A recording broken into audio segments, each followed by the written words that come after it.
Constable అభ్యర్థులకు ఈ నెల 19న క్రీడా పోటీలు నిర్వహిస్తున్నారు. పురుషులకు 100, 800 మీటర్ల పరుగు, shot put, long jump, high jump పోటీలు జరుగుతాయి. మహిళలకు 100 మీటర్ల పరుగు, లాంగ్ జంప్, షాట్ పుట్ విభాగాల్లో పోటీలు నిర్వహిస్తారు. రోజుకు 600 మంది అభ్యర్థులకు వివిధ అంశాల పోటీలు నిర్వహించేందుకు అధికారులు ఏర్పాట్లు చేశారు. నగరంలోని ఇందిరాగాంధీ నగరపాలక సంస్థ స్టేడియంలో పోటీలు నిర్వహించనున్నారు. జిల్లా క్రీడా ప్రాధికారక సంస్థ, జిల్లా విద్యాశాఖ, వ్యాయామ ఉపాధ్యాయుల సహకారంతో పోటీలను నిర్వహించనున్నారు. నెల క్రితం కానిస్టేబుల్ అభ్యర్థులకు 5 కిలోమీటర్ల మేరకు పురుషులకు, 2.5 కిలోమీటర్లు మహిళలకు పరుగు నిర్వహించారు. అందులో 8,413 మంది అభ్యర్థులు అర్హత పొందారు. అందులో మహిళలు 356 మంది ఉన్నారు. మహిళా అభ్యర్థులకు 21వ తేదీన క్రీడాంశాల పోటీలు నిర్వహించనున్నారు. పోటీల కోసం స్టేడియంలో అన్ని ఏర్పాట్లను పోలీసు అధికారులు చేస్తున్నారు. శాప్ కోచ్లు, విద్యాశాఖలోని వ్యాయామ ఉపాధ్యాయులను డిప్యుటేషన్పై పంపించాలని అధికారులు ఇప్పటికే ఆయా శాఖ అధికారులను కోరారు. క్రీడాంశాల్లో అర్హత పొందిన వారు రాత పరీక్షకు హాజరు కావాల్సి ఉంటుంది. జిల్లా ఎస్పీ, విజయవాడ పోలీస్ కమిషనరేట్ పరిధిలోని కానిస్టేబుళ్ల నియామకానికి నగరంలోనే ఎంపికలు జరుగుతాయి. అందుకోసం జిల్లాలోని డీఎస్పీలు, ఇతర సీనియర్ అధికారులను డిప్యుటేషన్పై తీసుకురానున్నారు. రోజుకు 600 మంది అభ్యర్థులకు క్రీడాంశాల పోటీలు నిర్వహించాలని అధికారులు నిర్ణయించారు. ఈ నెల 18వ తేదీన కాపు వివాహ పరిచయ వేదికను నిర్వహిస్తున్నట్లు వేదిక ప్రతినిధి మిరియాల వెంకటేశ్వరరావు తెలిపారు. ఈ అవకాశాన్ని కాపులంతా సద్వినియోగం చేసుకోవాలని కోరారు. గాంధీనగర్లోని ప్రెస్ క్లబ్లో ఏర్పాటు చేసిన విలేకరుల సమావేశంలో కాపు వివాహ పరిచయ వేదిక ప్రతినిధి మిరియాల వెంకటేశ్వరరావు మాట్లాడుతూ, ఈ నెల 18వ తేదీన ఐవీ ప్యాలెస్లో కాపు వివాహ పరిచయ వేదిక నిర్వహిస్తున్నట్లు తెలిపారు. తమ వేదిక ఆధ్వర్యంలో ఇప్పటి వరకు 2000 వరకు పెళ్లిళ్లు చేసినట్లు తెలియజేశారు. ఇంకా చాలా మంది వధూవరుల ఫోటోలు తమ వద్ద ఉన్నాయని చెప్పారు. ఈ అవకాశాన్ని కాపులంతా సద్వినియోగం చేసుకోవాలని వారు కోరారు. ఇప్పటికీ ఈ పరిచయ వేదికలు 9 నిర్వహించాం.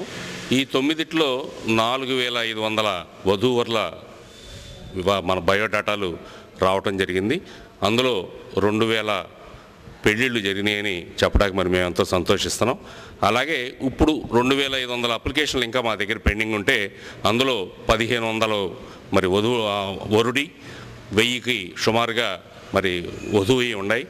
అలాగే వీటన్నిటినీ కూడా మేము ఉచితంగానే రిజిస్ట్రేషన్ కానీ ఎటువంటి ఫీజులు లేకుండా సుమారు 5 సంవత్సరాల పైగా ఈ వేదిక నిర్వహిస్తున్నాం. 6 నెలలకు ఒకసారి ఇటువంటి వేదికలు నిర్వహిస్తే రాష్ట్రం అంతా కూడా, చుట్టుపక్కల రాష్ట్రాల నుంచి కూడా వచ్చి మరి కాపు నాయకులందరూ కూడా దీన్ని వినియోగించుకుంటున్నారు. ఇది ఉచితంగా చేయటం, మరి ఎటువంటి ఇబ్బందులు లేకుండా మీకు మీరు డైరెక్ట్గా మాట్లాడుకుంటే దీనివల్ల ఎన్నో లాభాలు ఉంటాయి. వార్తలు ముగించే ముందు ముఖ్యాంశాలు మరోసారి.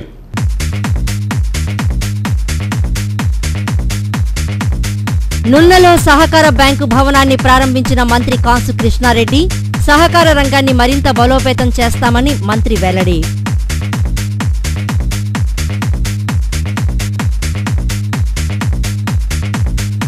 పెనమలూరు రియల్టర్ కిడ్నాప్ కేసులో వీడిన మిస్టరీ, 5గురిని అరెస్టు చేసిన పోలీసులు.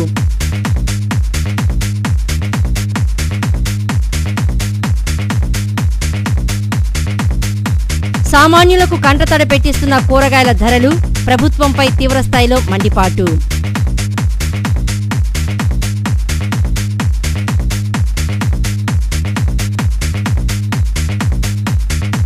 రైల్వే బడ్జెట్లో విజయవాడ రైల్వే స్టేషన్ భద్రతకు నిధులు కేటాయించాలి.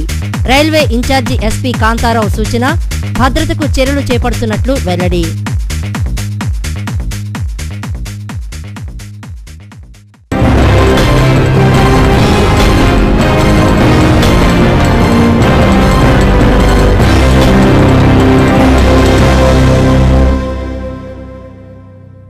ఈ వార్తలు ఇంతటితో సమాప్తం. నమస్కారం.